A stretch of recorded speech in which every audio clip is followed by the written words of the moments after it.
नमस्कार तुला राशि वालों, अगर आप चाहते हैं रोजाना सटीक राशिफल, पंचांग और उपाय तो अभी हमारे चैनल को सब्सक्राइब करें, वीडियो को लाइक करें और अपने परिवार व दोस्तों के साथ शेयर करना बिल्कुल ना भूलें। आपका एक सब्सक्राइब मेरे लिए बहुत मायने रखता है। बात करते हैं 12 अगस्त आपके राशिफल की और जानेंगे ग्रहों का प्रभाव। सूर्य 10वें भाव में है और 10वां भाव कैरियर, नौकरी, पद प्रतिष्ठा, बॉस, व्यापार, सरकारी काम और समाज में आपकी पहचान का होता है। इसलिए बात करते हैं कैरियर की। तो ध्यान देने वाली बात यह है कि किसी अधिकारी से बहस, बॉस के सामने अहंकार दिखाना, बिना पूरी बात के जानकारी के नौकरी छोड़ना जैसा ऐसे निर्णय आपको नुकसान दे सकते हैं। लेकिन दूसरी तरफ सूर्य आपको संकेत दे रहा है कि आने वाले समय में आप अपने कैरियर में अपनी मजबूत पहचान बनाने की कोशिश करेंगे। चंद्रमा 10वें भाव में है। इसका जो लोग नौकरी कर रहे हैं उनके मन में विचार आ सकता है कि क्या मुझे ये नौकरी बदल देनी चाहिए, क्या मुझे प्रमोशन मिलेगा, क्या मुझे जिम्मेदारी स्वीकार करनी चाहिए, या मेरा जो कैरियर है वो किस दिशा में जा रहा है। तो व्यापार करने वालों के लिए भी एक आज का दिन नई स्ट्रेटजी बनाने वाला हो सकता है। लेकिन अमावस्या और ग्रहण के कारण अचानक निर्णय लेने के बजाय योजना बनाकर चलना बेहतर रहेगा। बुध 10वें भाव में है और 10वां भाव के बुध का प्रभाव आपको communication, marketing, sales, accounting, business, writing, teaching, IT, consultancy या मैनेजमेंट जैसे क्षेत्रों में फ़ायदा दिला सकता है।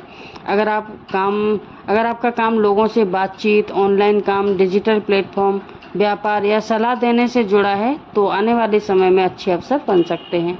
लेकिन एक बात आज ध्यान रखें, बोलने से पहले सोचें और कोई भी अगर किसी पेपर पर साइन करना है तो बिना पढ़े ना करें। गुरु 10वें भाव में है। गुरु यानी बृहस्पति तुला राशि से 10वें भाव में स्थित हैं और इसलिए आपके कैरियर के मामलों में स्थिति बहुत महत्वपूर्ण है। गुरु 10वें भाव में होने के कारण आपको सम्मान, मार्गदर्शन, वरिष्ठ लोगों का सहयोग, नई जिम्मेदारी या कैरियर में विस्तार ला सकता है। जिन लोगों को लंबे समय से नौकरी में रुकावट महसूस हो रही थी उनके लिए समय धीरे धीरे बदलने वाला हो सकता है। इसलिए कोई भी काम शुरू करने से पहले तुरंत परिणाम नहीं मिलता है, इसलिए निराश न हो।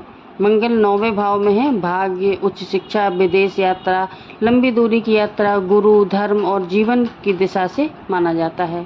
मंगल आपको यात्रा और शिक्षा के मामले में सक्रिय बनाता है। जो विद्यार्थी प्रतियोगी परीक्षा, तकनीकी शिक्षा, इंजीनियरिंग, मेडिकल, मैनेजमेंट या किसी प्रोफेशनल कोर्स की तैयारी कर रहे हैं तो उनके लिए मेहनत करने का समय है। मंगल कहता है भाग्य के भरोसे मत बैठो, मेहनत को अपना हथियार बनाओ। विदेश जाने की इच्छा रखने वालों के लिए ये स्थिति महत्वपूर्ण है। शुक्र 12वें भाव में है। ये स्थिति दो तरह के परिणाम देती है। ये तो विदेश, फॉरेन कनेक्शन, दूर रहने वाले लोगों को संपर्क में ला सकती है या विदेश यात्रा का अवसर बन सकता है। दूसरा, खर्चों में वृद्धि हो सकती है, खासकर shopping, travel, beauty, luxury, online purchase, home expenses पर खर्च हो सकता है। इसलिए बजट बनाकर चलना जरूरी रहेगा। शनि 6वें भाव में है और 6वां भाव नौकरी, प्रतियोगिता, कर्ज, रोग और शत्रु या दैनिक कार्यों का होता है। शनि आपको संदेश देता है कि धीरे चलिए लेकिन लगातार चलिए। नौकरी में जो लोग मेहनत कर रहे हैं उन्हें धीरे धीरे स्थिरता मिल सकती है। प्रतियोगी परीक्षा करने वालों को नियमित मेहनत और अभ्यास करना जरूरी रहेगा। अगर कोई व्यक्ति आपके खिलाफ कोई राजनीति कर रहा है तो शनि आपको धैर्य से उसके पीछे छोड़ने की क्षमता दे सकते हैं।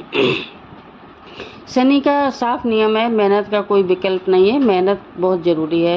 राहु 5वें भाव में है और Rahu education, intelligence, love, children, creativity, spiritual या शेयर मार्केट से जुड़े हैं। अगर आप इन क्षेत्रों से जुड़े हैं तो राहु यहाँ पर आपकी सोच को बहुत तेज करेगा, लेकिन कभी कभी ज़्यादा उलझा हुआ भी छोड़ सकता है आपको। इसलिए सोच समझकर निर्णय लें। विद्यार्थियों को पढ़ाई करते समय मोबाइल और सोशल मीडिया से दूरी रखनी चाहिए। अगर आप कोई शेयर मार्केट या रिस्क वाले जो भी इन्वेस्टमेंट करते हैं तो उनसे अभी आपको इन्वेस्ट करना थोड़ा ठीक नहीं है। किसी भी लालच में आकर कोई भी फैसला ना लें। विशेष रूप से अगर ग्रहण के आसपास कोई अचानक फाइनेंशियल रिस्क लेने से बचें। केतु 11वें भाव में है। 11वां भाव income, gain, network, friend, social circle या डिजायर्स का होता है। तो केतु यहाँ दिखाता है कि आमदनी का रास्ता बन सकता है, लेकिन पुराने मित्रों या पुराने नेटवर्क से मन आपका थोड़ा दूरी बना सकता है। कुछ लोगों को अचानक महसूस होगा कि अब मुझे हर किसी को खुश रखने की ज़रूरत नहीं है, और मानसिक बदलाव आपके लिए अच्छा भी हो सकता है।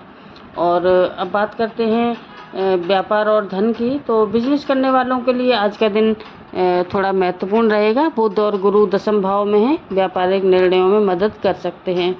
और शुक्र 12वें भाव में होने के कारण खर्चों पर नियंत्रण दिखाएंगे। प्रॉफिट को देखकर तुरंत कोई भी बहुत बड़े बजट वाली कोई भी खरीदारी ना करें, और इससे आपको बचना चाहिए। और विदेश यात्रा का योग बना हुआ है क्योंकि शुक्र तुला राशि के स्वामी हैं और 12वें भाव में हैं। 9वें भाव में मंगल सक्रिय हैं, तो ये combination foreign travel, long distance journey या फॉरेन कनेक्शन का इफेक्टिव एक्टिवेट कर सकता है इस क्षेत्र को। और विशेषकर जिन लोगों ने पहले foreign job, student visa, work permit आदि के लिए अगर एप्लीकेशन दी हुई है तो उन्हें आगे बढ़ने के अवसर मिल सकते हैं। प्रेम और वैवाहिक जीवन की बात करें तो राहु 5वें भाव में होने के कारण प्रेम संबंधों में कन्फ्यूजन ला सकते हैं। किसी व्यक्ति की बात को गलत समझ लेना या छोटी बात को बड़ा बना देना, ये संभव हो सकता है। इसलिए आज रिलेशनशिप में ज़रूरी है बातचीत। जो बात मन में है उसे स्पष्ट शब्दों में बोल दें। जो लोग विवाहित हैं उन्हें कैरियर स्ट्रेस का असर अपने रिश्तों पर नहीं डालना चाहिए। खरीदारी के लिए शुभ समय है सुबह 9:10 से 10:30 तक, या शाम का समय शुभ रहेगा। और यात्रा के लिए दोपहर का समय शुभ है। राहु काल में कोई भी यात्रा ना करें, और राहु काल का समय है 12 बजे से 1:30 बजे तक, और यात्रा के लिए शुभ समय है 9:10 से 11:30 तक, या दोपहर के 2:20 के बाद। आज का शुभ मुहूर्त है सुबह ब्रह्म मुहूर्त 4:22 से 5:05 तक, और अभिजीत मुहूर्त है 11:59 से 12:52 तक। आज शुभ अंक है 5, 6 और 9। शुभ रंग है हरा, हल्का हरा, सफ़ेद और क्रीम। आराध्य देव हैं भगवान सूर्य देव। और आज का उपाय है सुबह के समय सूर्य भगवान को जल अर्पित करें, और ओम गृहिणी सूर्याय नमः इस मंत्र का जप करें यथासंभव। और भगवान शिव को भी शिवलिंग पर जल अर्पित करें, और ओम नमः शिवाय मंत्र का 108 बार जप करें। ओम गंग गणपतये नमः मंत्र का जाप करना भी आपके लिए लाभकारी रहेगा। अमावस्या के कारण जो पितरों के लिए तर्पण करने की भी परंपरा है, तो वो भी आप कर सकते हैं, जो आपको पितरों का आशीर्वाद प्राप्त कराने में सहायक रहेगा। किसी ज़रूरतमंद व्यक्ति को भोजन करें या अपने यथासंभव उसकी सहायता करें। ये था आज का राशिफल। वीडियो कैसा लगा कमेंट में ज़रूर बताएं। वीडियो को लाइक एंड शेयर भी करें। चैनल पर नए हैं तो सब्सक्राइब करना ना भूलें।